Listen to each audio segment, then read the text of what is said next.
आज हम लोग पढ़ने जा रहे हैं ओम्स लॉ। इसके पहले हमने आपको बताया था electric current, electric charges, electric potential. अगर वो वीडियो आपने नहीं देखा है तो उसको आप देख सकते हैं। यहाँ पे है ओम्स लॉ। तो ये ओम्स लॉ क्या है? किसी भी सर्किट में, किसी भी कंडक्टर में जो भी करंट फ्लो हो रहा है वो अप्लाइड पोटेंशियल के डायरेक्टली प्रोपोर्शनल होता है। क्लियर? तो ये ओम्स लॉ है, लेकिन फिजिकल कंडीशन उस वायर का क्या होना चाहिए? कांस्टेंट होना चाहिए। अब हम ओम्स लॉ का सर्किट बनाते हैं। तो सबसे पहले हमें एक कंडक्टर लेना है। सपोज कर लिया ये कंडक्टर है और इसको जोड़ना है एक बैटरी से। ये बैटरी हो गया, सेल हो गया। यहाँ पे हम बैटरी कर देंगे इसको, और यहाँ पे एक वेरिएबल रिहोस्टेट यानी वेरिएबल रेजिस्टेंस यहाँ पे कनेक्ट करेंगे, और फिर यहाँ पे एक अमीटर लगा देंगे। अमीटर आप जानते हैं हमेशा सीरीज में कनेक्ट होता है। अब जो भी पोटेंशियल यहाँ से हम अप्लाई करने वाले हैं वो इस वायर के क्रॉस ड्रॉप होगा। ठीक, यानी कुछ करंट जो भी करंट इसमें फ्लो होगी वो यहाँ से भी होकर जाएगी। तो कितना वोल्टेज ड्रॉप यहाँ पे होगा वो कैसे मेजर करेंगे? तो यहाँ पे कनेक्ट करेंगे वोल्ट मीटर। ये है volt meter. Clear? Volt meter हमेशा किसी भी अप्लायंस के क्रॉस, किसी भी इलेक्ट्रिक डिवाइस के क्रॉस हमेशा पैरेलली कनेक्ट होता है। इसको हम शंटिंग करते हैं। तो यहाँ पे ये आपका कंडक्टर है और इसको हमने आर से डिनोट कर दिया। क्लियर? इसमें भी दो टर्मिनल है, एक पॉजिटिव है। पॉजिटिव हमेशा पॉजिटिव के क्रॉस जुड़ता है, और ये नेगेटिव है जो नेगेटिव के क्रॉस जुड़ेगा। ठीक, तो ये रहा आपका circuit diagram. Circuit diagram for Ohm's law.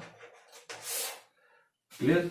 Regarding to Ohm's law, current that flowing in this conductor is directly proportional to applied voltage, but the physical condition of wire remains constant. तो यहाँ पर V proportional to I है, और इस proportionality को अगर हम हटाते हैं तो ये obviously constant को हम लाएंगे, और ये constant है R।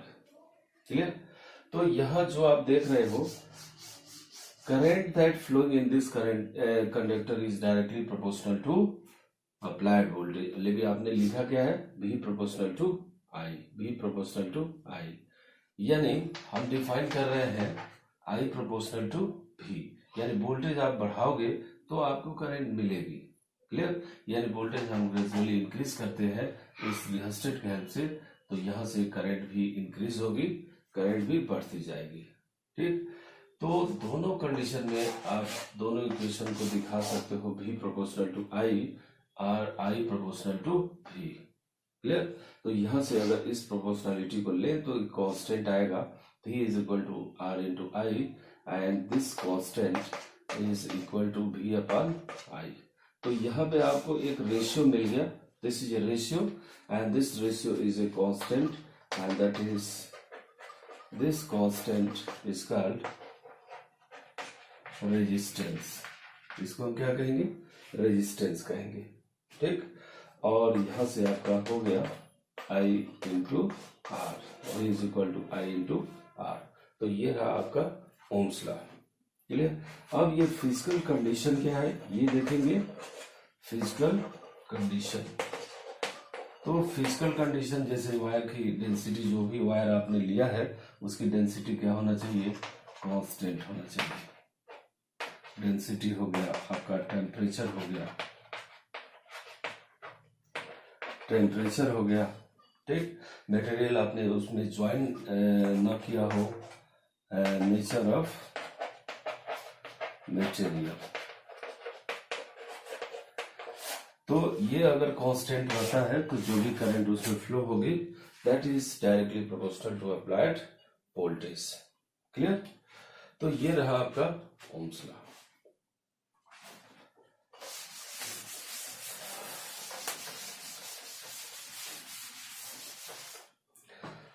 अब यहाँ पे ये एक कांस्टेंट आया R is equal to V upon I, और इसको आपने कह दिया रेजिस्टेंस। क्या कह दिया? रेजिस्टेंस। तो आखिर ये रेजिस्टेंस कौन सा काम करता है? रेजिस्टेंस होता क्या है? This is a property of wire. What is property of wire that opposes the flow of current in conductor। यानी कंडक्टर में जो भी करंट फ्लो हो रहा है उसका ये अपोज करता है। तो इस प्रॉपर्टी को हम क्या कहेंगे? रेजिस्टेंस। क्लियर? अलग अलग मटेरियल का रेजिस्टेंस भी अलग अलग होगा, क्योंकि हर मटेरियल अलग अलग स्पेसिफिक प्रॉपर्टी के साथ होता है। इसलिए सिल्वर का, कॉपर का, गोल्ड का, एल्युमिनियम का, आयरन का, स्टील का, जो भी वायर आप लेते हैं उसका रेजिस्टेंस क्या होगा? अलग अलग होगा। क्लियर? अब हम देखेंगे ग्राफिकल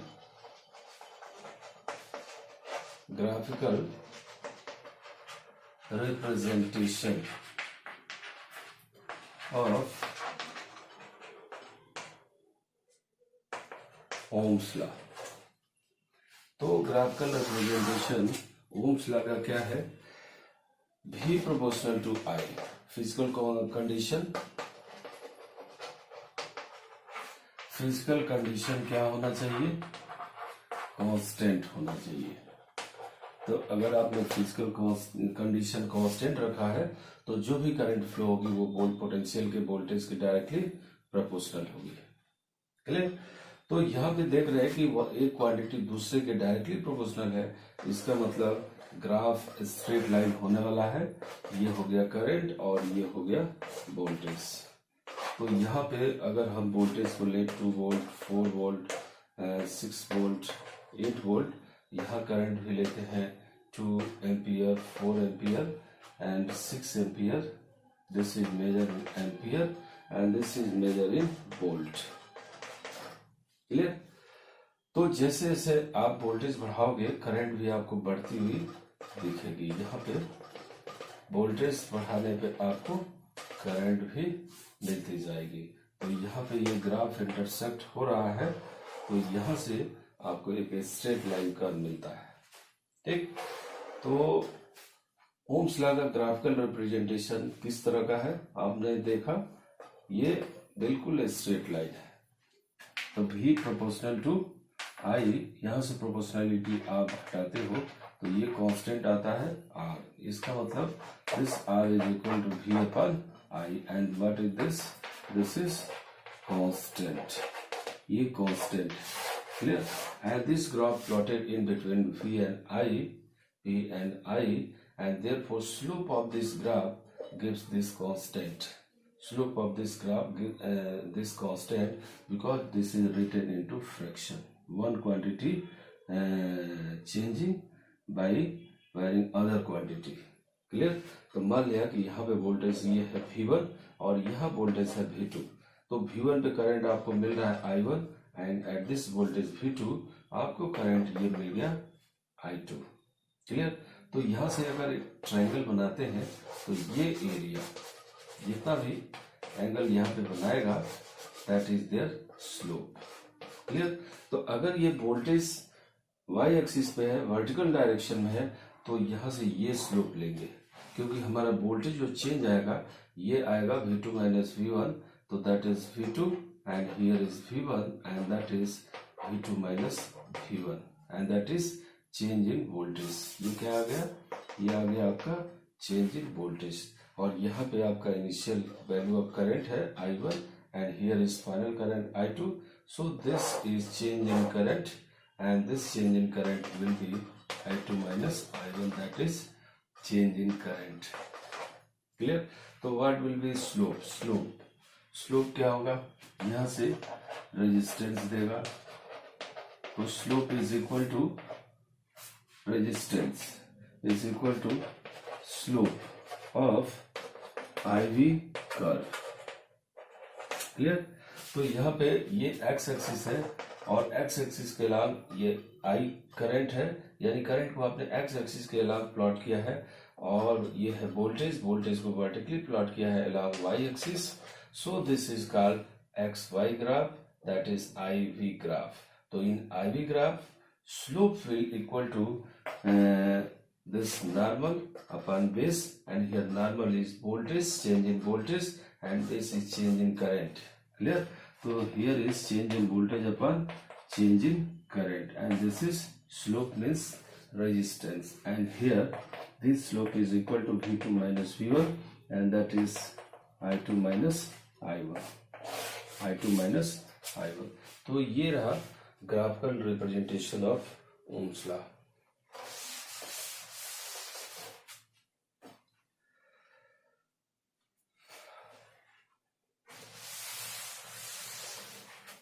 लेकिन अगर इसके बिल्कुल एक्चुअल डेफिनेशन के अकॉर्डिंग अगर हम ग्राफ प्लॉट करते हैं, जहां पे आपका एक्स एक्सिस के अलावा आपने वोल्टेज लिया और वाई एक्सिस के अलावा आपने इलेक्ट्रिक करंट ले लिया। क्लियर। तो यहाँ पे ये हो गया वोल्टेज, सपोज कर लिया कि 2 volt, and that is 4 volt, and that is 6 volt, similarly that is 8 volt, and here current is what 1 ampere, 2 ampere, 3 ampere, that is 4 ampere. तो at this voltage if we get this current I1, and on this voltage 4 volt, we get this current I2, similarly we get this current। Clear? So in this case we cut this voltage graph cut at this point, current और voltage दोनों इस point पे ये क्या कर रहा है, intersect कर रहा है। क्लियर। तो यहाँ पे अब हम स्लोप कौन सा लेंगे, क्या अलोंग एक्स एक्सिस। अगर हम यहाँ पे वैसे ही बिल्कुल एक ट्रायंगल बनाते हैं, यहाँ पे ये अगर आप ट्रायंगल बनाते हो, क्लियर, तो यहाँ पे है ये वोल्टेज, तो ये वैल्यू आपकी आ जाएगी चेंज इन वोल्टेज। तो here base is represented by change in voltage, and this their perpendicular side represented by change in current. ये आपका चेंज इन करंट हो गया। क्लियर। तो रेजिस्टेंस हमेशा वोल्टेज अपॉन करंट का रेशियो होता है। क्लियर। तो यहां पे अगर आप स्लोप लेते हो, ये अगर आपने स्लोप ले लिया तो इसके सामने देखो करंट आ गया, तो ये नॉर्मल हो गया ना, इसके एंगल के सामने ये नॉर्मल हो गया। क्लियर। तो ये नॉर्मल हो गया, तो फिर ये डेफिनेशन आपका रिवर्स हो जाएगा, इनवर्स हो जाएगा। क्लियर। इसलिए इस केस में जब हम वोल्टेज को अलोंग एक्स एक्सिस प्लॉट करते हैं और करंट को अलोंग वाई एक्सिस प्लॉट करते हैं, उस केस में हम क्या करते हैं कि स्लोप वर्टिकल डायरेक्शन से लेते हैं, यानी जब भी हम स्लोप लेंगे हमेशा करंट के डायरेक्शन के अलोंग हम स्लोप का डायरेक्शन लेंगे। तो यहाँ करंट अलोंग एक्स एक्सिस है, तो हमने ये स्लोप लिया या ये स्लोप लिया, यहाँ करंट यहाँ पे है, तो इस डायरेक्शन से हम ये स्लोप लेंगे, और ये एंगल जितना होगा उतना ही एंगल ये भी होगा। क्लियर। ये भी होगा। अगर आप ये लेना चाहें तो ले सकते हैं, लेकिन इसको हम क्या कर देंगे, रिवर्स कर देंगे। क्लियर। तो अगर मान लेते हैं ये आपने स्लोप लिया इसका from vertical direction, then this will same, and for this slope what will its value, this will normal, and this is their base for this angle. So normal is change in voltage, and this base is delta I. Clear.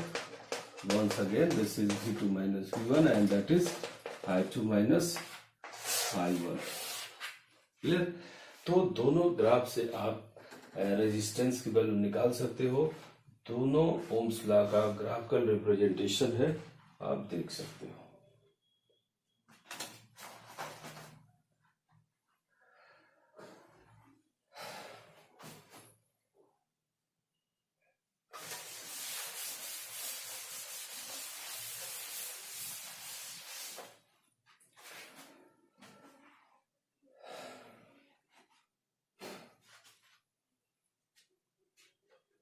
तो ये रहा आपका graphical representation. इसके बाद हम और जानेंगे resistance के बारे में।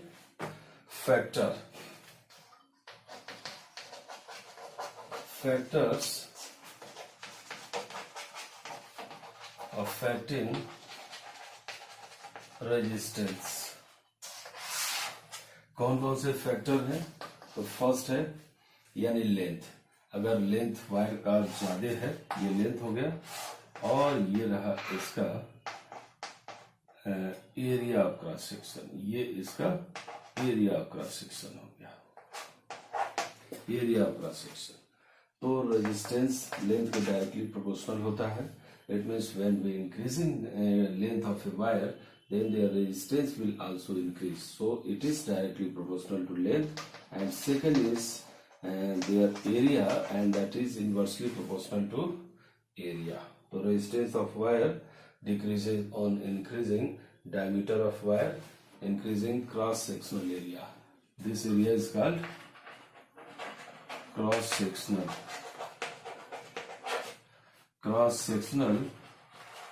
area. तो क्रॉस सेक्शनल एरिया क्या होता है, आपने देखा है कभी? जैसे आप रोटी बनाते गए और एक के ऊपर एक रोटी अगर रखते जाए तो आपको एक सिलेंडर मिलता है, उसमें से अगर एक पीस बाहर निकाल ले तो that is their area of cross section, that is their area of cross section. तो ये हो गया। यहां से R is directly proportional to L by A, and this proportionality is again replaced by a constant L upon A. R is equal to rho L upon A. Here rho is a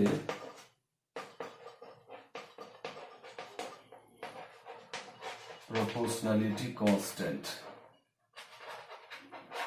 and this constant is called the specific resistance. इसको हम क्या कहते हैं? Specific resistance.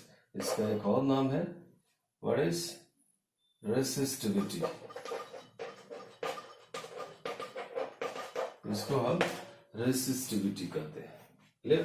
तो ये दो factor हैं जिस पे ये रेजिस्टेंस डिपेंड करता है। इसके अलावा और भी है नेचर ऑफ मटेरियल, तो ये हो गया नेचर ऑफ मटेरियल हो गया, यानी अलग अलग मटेरियल का स्पेसिफिक रेजिस्टेंस सब अलग अलग होगा। तो this will also depend on nature of material. एक और पॉइंट है और वो है बहुत ही इंपॉर्टेंट पॉइंट, और ये है टेम्परेचर। क्लियर? यानी रेजिस्टेंस टेम्परेचर के डायरेक्टली प्रोपोर्शनल होता है। क्लियर? अगर हम टेम्परेचर 0 डिग्री सेंटीग्रेड लें और इस पे किसी भी वायर का अगर रेजिस्टेंस अगर R नॉट से डिनोट करें, यानी टेम्परेचर डिक्रीज करने पर रेजिस्टेंस डिक्रीज होता है कंडक्टर के लिए, और इसका टेम्परेचर आपने इंक्रीज कर दिया, कोई आर्बिट्री वैल्यू ले लिया आपने, मान लिया 50 डिग्री सेंटीग्रेड, 60 डिग्री सेंटीग्रेड, जितना आप चाहें उतना इंक्रीज कर सकते हैं, और इस टेम्परेचर पर इसका रेजिस्टेंस अगर आ गया RT, तो यहाँ पे चेंज इन रेजिस्टेंस हमेशा इनिशियल रेजिस्टेंस के डायरेक्टली प्रोपोर्शनल होता है, और यहाँ से change in resistance change in temperature के भी डायरेक्टली प्रोपोर्शनल होता है। क्लियर? तो यहाँ से इन दोनों को अगर हम मिलाते हैं तो ये हो गया change in resistance is directly proportional to initial resistance and change in temperature. Change इन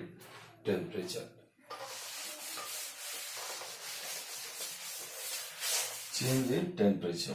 तो यहां से चेंज इन रेजिस्टेंस क्या हो गया?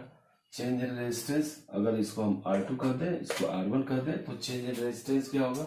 Final minus initial, that is change in resistance, and is equal to initial resistance, and that is initial resistance is R1, and here delta T means T2, final minus initial. यहाँ पे initial resistance आपने क्या लिया? That is initial resistance क्या लिया? R not at 0 degree centigrade temperature, and this is at T degree centigrade temperature. तो यहाँ से ये चेंज इन रेजिस्टेंस हो गया, and that is R naught and that is T degree centigrade minus 0 degree centigrade. तो यहाँ से अब ये क्या आ जाएगा, RT is equal to and that is R naught, ये इधर आएगा और यहाँ से ये हो गया R naught और ये हो गया T डिग्री सेंटीग्रेड। एक चीज यहाँ पे हमने यूज नहीं किया, that is proportionality constant, because change in resistance directly proportional to change in temperature and initial resistance. Clear? तो यहाँ प्रोपोर्शनलिटी आपने यूज किया है, तो इस प्रोपोर्शनलिटी को हटाने के लिए हमें क्या चाहिए, एक कांस्टेंट चाहिए, that is R2 minus R1, that is change in resistance, and here is a constant alpha and that is R1 T2 minus T1। तो यहाँ पे भी हम अल्फा यूज करेंगे। क्लियर? तो ये हो गया आपका अल्फा और ये 0 डिग्री सेंटीग्रेड है।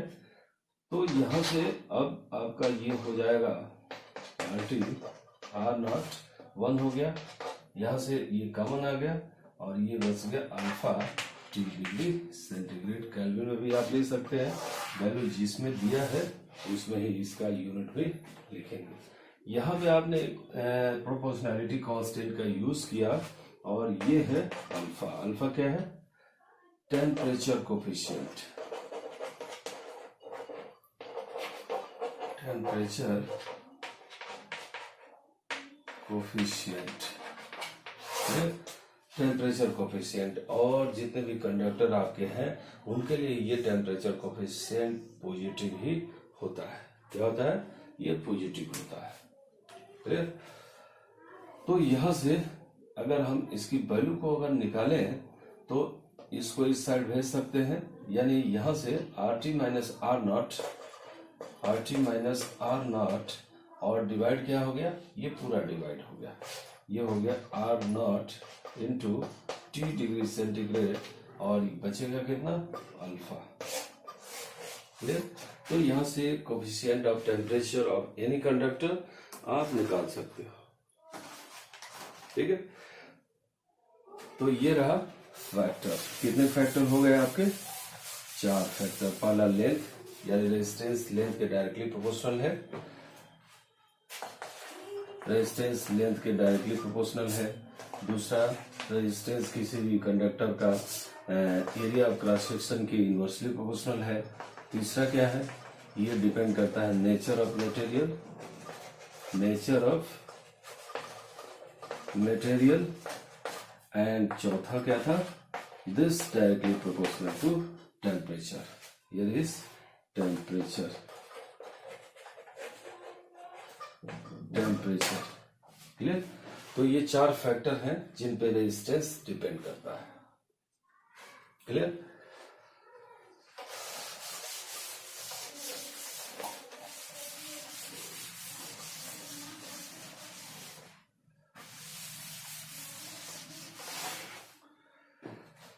अब एक क्वेश्चन हम देखते हैं, सॉल्व करना है आपको। When a wire is stretched by n times, stretched by n time, कितने टाइम आपने इसको स्ट्रेच किया? n time, stretched by n time to its initial value, initial value। Clear? यानी एक वायर को आपने स्ट्रेच कर दिया उसके इनिशियल वैल्यू का n times, then what will be its final resistance. Final resistance इसका क्या होगा? क्लियर? तो कैसे आप सॉल्व करेंगे इसको, चलिए देखते हैं। सबसे पहले इसका कुछ लेंथ लेते हैं। मान लिया कि इसका लेंथ जो है L है, C, and their area of cross section, initial area of cross section is A, again C। Clear? कितना टाइम्स आपने इसको इंक्रीज कर दिया, स्ट्रेच कर दिया, यानी L2 is equal to n times to the initial value. Here is n and that is L. L1 is L, so here is L2. So now what will its area of cross section? क्योंकि किसी भी wire को, जैसे मान लिया कि ये आपने एक वायर लिया और इसको आप जब स्ट्रेच करेंगे तो इसका डायमीटर कम होगा। क्लियर? इसका डायमीटर क्या होगा? ये कम ही होगा। ये डायमीटर D1 है, तो D1 is greater than to D2। तो जितना लेंथ बढ़ेगा डायमीटर कम होता जाएगा। क्लियर? तो area of cross section final wire का जितना आपने n टाइम्स इंक्रीज किया तो उसका एरिया ऑफ क्रॉस सेक्शन भी क्या होगा? चेंज हो जाएगा। लेकिन क्या नहीं बदलेगा? इसका वॉल्यूम नहीं बदलेगा। जितना वॉल्यूम यहाँ पे है इसको n टाइम्स जितना भी आप इसको स्ट्रेच करते हो volume always remains constant. Clear? तो वॉल्यूम वायर का क्या होगा? हमेशा कांस्टेंट ही रहेगा। तो इनिशियल वॉल्यूम किसके इक्वल होना चाहिए? फाइनल वॉल्यूम के। और इनिशियल वॉल्यूम किसके बराबर होगा? That is A1 L1 and is equal to A2 L2। Clear? A1 L1 is equal to A2 L2। ये इनिशियल वॉल्यूम हो गया, ये फाइनल वॉल्यूम हो गया। यहाँ से हो गया AL एंड यहाँ हमें A2 निकालना है और L2 is equal to n times of initial value. यहाँ से L कैंसिल, यहाँ से आपका A2 आ गया A बाई L। क्लियर? अब फाइनल रेजिस्टेंस क्या होगा? नाउ फाइनल रेजिस्टेंस कितना होगा?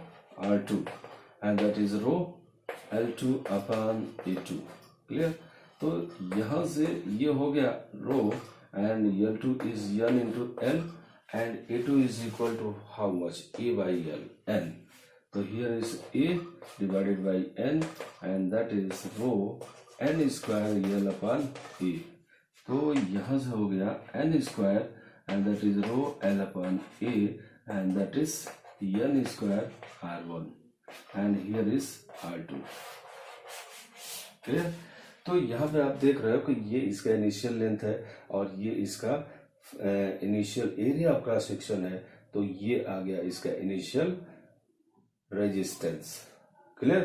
तो किसी भी वायर को अगर आप स्ट्रेच करते हो, कितना स्ट्रेच करते हो उस वैल्यू को यहाँ पे स्क्वायर कर देना है। क्लियर? जैसे आपने इसको 2 टाइम्स इंक्रीज कर दिया लेंथ, तो यहाँ पे 2 होल स्क्वायर, 3 टाइम इंक्रीज किया 3 होल स्क्वायर, 4 टाइम इंक्रीज किया 4 square of its initial value. तो इस तरीके से ये रेजिस्टेंस क्या होगा? चेंज हो जाएगा।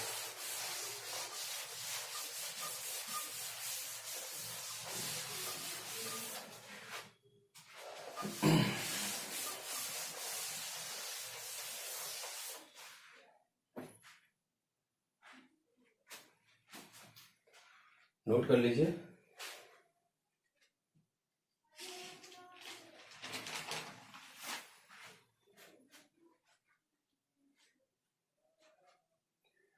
नोट कर लिया होगा आपने।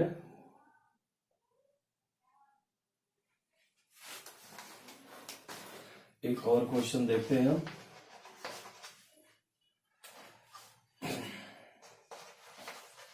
When the length of a wire is stretched by 10% of its initial value। कोई वायर है, आपने कोई वायर लिया है और उसका लेंथ जो है 10% उसकी इनिशियल वैल्यू का इंक्रीज कर दिया है। Then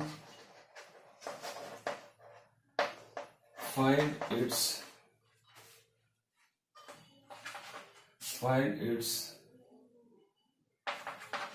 percentage change in resistance। Find its percentage change in resistance means what will be percentage change in its resistance when you increase the length of wire by 10%। जो आपने 10% इसका length increase कर दिया तो इसका रेजिस्टेंस कितना percent increase हो जाएगा, ये आपसे पूछा जा रहा है। तो क्वेश्चन बिल्कुल वैसे ही करेंगे। यहाँ इनिशियल लेंथ हमने कुछ ले लिया, L है, और यहाँ पे देखिए कर रहा है कि इसका फाइनल लेंथ 10% इंक्रीज कर दिया गया, स्ट्रेच कर दिया गया। क्लियर? तो यहाँ पे ये वैल्यू क्या होगी, फाइनल वैल्यू क्या होगी यहाँ पर, तो ये रहा इसका initial and that is 10% of L1। तो ये हो गया L1 एंड दैट इज 10%। तो here percentage remove by percent divided by 100 and that is VL1। तो here is L1 is L and that is 1 by 10 L and that is 1 plus 1 by 10 means 0.1. Clear? And we taken common L, so this will 1.1 1.1. Clear? तो यहाँ पे आपने final length calculate कर लिया। अब इसका volume क्या होगा, वॉल्यूम आप जानते हो, वॉल्यूम कांस्टेंट रहेगा हमेशा। जितना भी आप वायर को स्ट्रेच कर ले, लेंथ बढ़ने से डायमीटर कम ही होगा, तो वॉल्यूम कांस्टेंट ही रहना है। तो यहाँ से इनिशियल वॉल्यूम फाइनल वॉल्यूम के इक्वल हो जाएगा। इनिशियल वॉल्यूम क्या है, area of cross section into length and that is final volume area of cross section A2 into L2। A1 is suppose that is A and L1 is L, and here A2 is what we have to calculate, and here L2 is 1.1 into L cancel, so here A2 is equal to A by 1.1। Clear? 1.1 हो गया। अब यहां से ये क्या हो गया, 9। Final के पहले इनिशियल निकाल ले, तो इनिशियल रेजिस्टेंस ऑफ वायर का इनिशियल रेजिस्टेंस कितना हो जाएगा, R1 is equal to rho L1 upon A1। Clear? And here is rho L upon A, and now here R2 is what, R2 is equal to rho L2 upon A2, and here is rho, and L2 is 1 here is L2, here is L, and 1 into L, and here is A2 is equal to A by what, 1.1।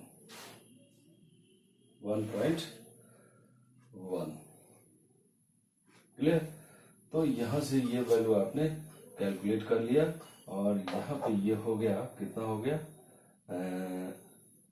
1.1 whole square, and that is rho L upon A, and that is R2, and R1 is what, rho L upon A, और यहाँ भी आ गया है रो L upon A।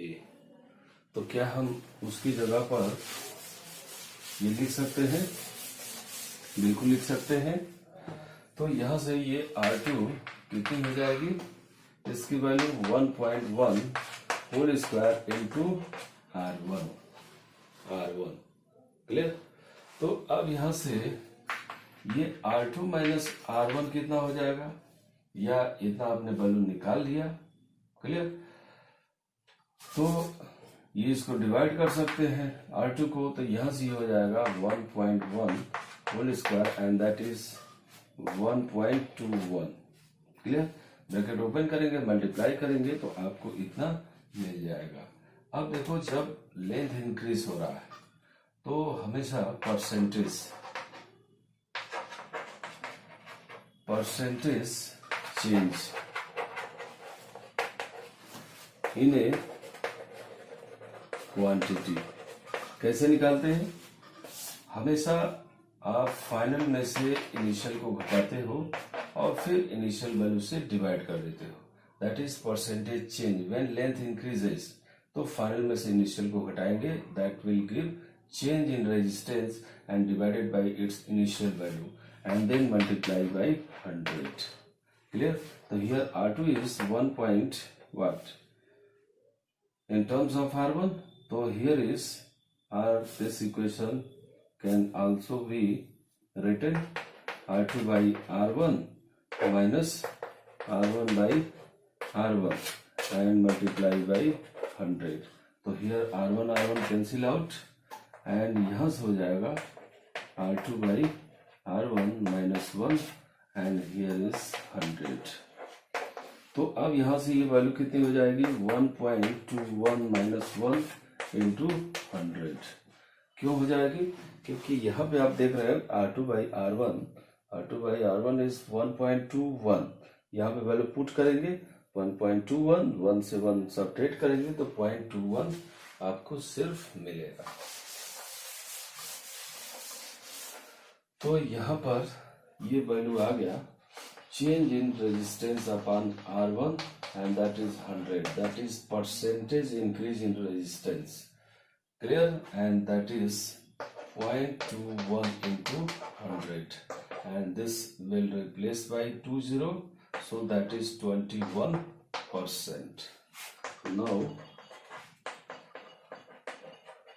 percentage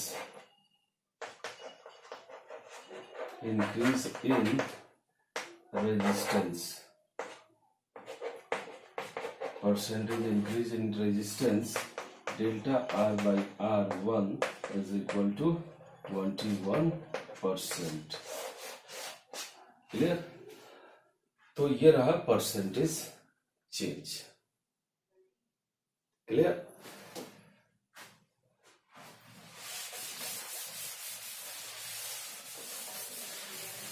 अब यहां पर अगर मान लिया कि ये आपका वायर है, ये वायर है, आपने इस वायर को मेल्ट कर दिया और मेल्ट करने के बाद इसको क्या कर दिया, इस वायर का ये डायमीटर जो है डबल कर दिया।